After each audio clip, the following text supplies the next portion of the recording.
ভারত পাকিস্তান ইস্যুতে বাংলাদেশে কি কোনো প্রভাব পড়বে? দুই পরমাণু শক্তিধর দেশ ভারত পাকিস্তানের সীমান্ত এলাকায় যুদ্ধ চলছে।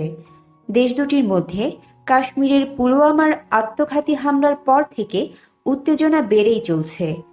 ভারত পাকিস্তান যুদ্ধে বাংলাদেশ কোন দিকে থাকতে পারে এমন বিষয়টি সবার মনে ঘুরপাক খাচ্ছে।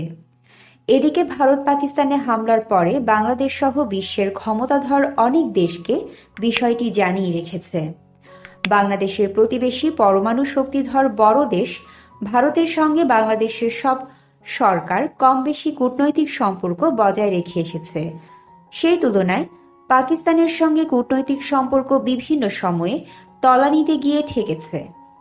এই অবস্থায় ভারত ও পাকিস্তান এই দুই পরমাণু শক্তিধর দেশের মধ্যে যখন যুদ্ধ চলছে, তখন বাংলাদেশের ওপর এর কী প্রভাব পড়তে পারে? বিবিসি বাংলার এক প্রতিবেদনে সাবেক রাষ্ট্রদূত হুমায়ুন কবির বলেন, বাংলাদেশকে বাইরের বিশ্বের মানুষ তো দক্ষিণ এশিয়ার বাইরের দেশ হিসেবে দেখছে না।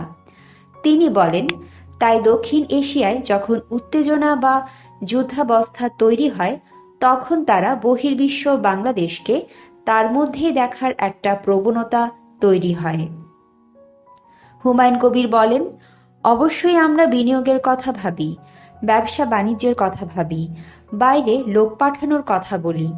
এসব বিষয়গুলো ক্ষতিগ্রস্ত হওয়ার আশঙ্কা তৈরি হয়। কূটনৈতিকভাবে এটা একটা বড় জায়গা। দক্ষিণ এশিয়ার দেশগুলোর মধ্যে এই দুটি দেশের সঙ্গে বাংলাদেশের ব্যাপক বাণিজ্য ঘাটতি রয়েছে। সাবেক বাণিজ্যমন্ত্রী তোফায়েল আহমেদ বলেছেন, দক্ষিণ এশিয়ার 7টি দেশের যেটির সঙ্গে বাংলাদেশের সবচেয়ে বেশি বড় বাণিজ্য ঘাটতি রয়েছে সেটি হলো ভারত। এমন পরিস্থিতিতে বাংলাদেশের বাণিজ্যের উপর কোনো লাভ বা ক্ষতির আশঙ্কা আছে কি? বিবিসি বাংলার প্রতিবেদনে বাংলাদেশ ইনস্টিটিউট অব ডেভেলপমেন্ট স্টাডিজের গবেষক অর্থনীতিবিদ ডক্টর নাজনীন আহমেদ বলেন, আপাতত বাংলাদেশের অর্থনীতির জন্য ক্ষতিকর কোনো কিছু না হলেও সার্কভুক্ত দেশ হিসেবে বাণিজ্যিক যেসব সুযোগ সুবিধা পেতে পারত, সেটা এই চলমান উত্তেজনা একটা চ্যালেঞ্জ তৈরি করল বাংলাদেশের জন্য। তিনি বলছেন, পাকিস্তান এবং ভারত উভয় সার্কভুক্ত দেশের সদস্য। আবার সার্ককে কার্যকর করার চেষ্টা চলছে দীর্ঘদিন ধরে। সার্কের সদস্য হিসেবে নানা রকম অর্থনৈতিক বিষয় নিয়ে যে আলাপ আলোচনা চলছে, সেখানে সবসময় ভারত এবং পাকিস্তানের ইস্যু এক ধরনের অন্তরায় হয়ে দাঁড়ায়। তিনি বলেন, এই নতুন উত্তেজনার ফলে সার্কভুক্ত দেশগুলো অর্থনৈতিক যে সুযোগ সুবিধা অর্জন করতে পারত, সেটাকে আরও পিছিয়ে দিল বা একটা চ্যালেঞ্জ তৈরি করল। তবে পুলওয়ামা হামলা নিয়ে এর আগে বাংলাদেশ সরকার নিন্দা জানিয়েছে। সেটা ধরেই ঢাকা বিশ্ববিদ্যালয়ের আন্তর্জাতিক সম্পর্ক বিভাগের শিক্ষক রোকসানা কিবরিয়া বলেন, এটা দ্বারা ভারতকে সমর্থন করছে এটা সরাসরি বলা যাবে না।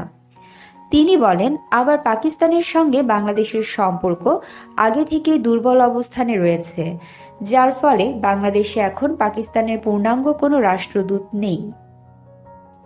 এই নিয়ে সাবেক রাষ্ট্রদূত কবির বলেন, চলমান উত্তেজনার রাজনৈতিকভাবে বাংলাদেশের উপর কতটা প্রভাব পড়বে সেটা বোঝা যাবে জঙ্গিবাদের বিরুদ্ধে বাংলাদেশ সরকারের অবস্থান এবং প্রতিক্রিয়া কি সেটা দেখা। পুলওয়ামা হামলায় বাংলাদেশের নিন্দা জানানোর বিষয়টি উল্লেখ করে তিনি বলেন, এটা হলো একটা নীতিগত অবস্থান জঙ্গিবাদের বিরুদ্ধে।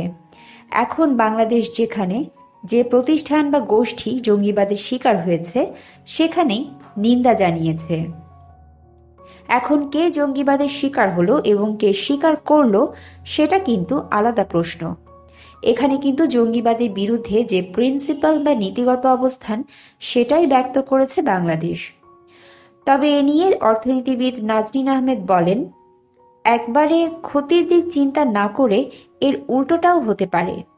যদি উত্তেজনা বাড়তে থাকে, তাহলে ভারত পাকিস্তান যে পণ্যগুলো উভয় দেশ থেকে আমদানি করত, সেসব পণ্য পাশের দেশে হিসেবে বাংলাদেশ থেকে নিতে পারে, এমন সম্ভাবনাও দেখা দিতে পারে।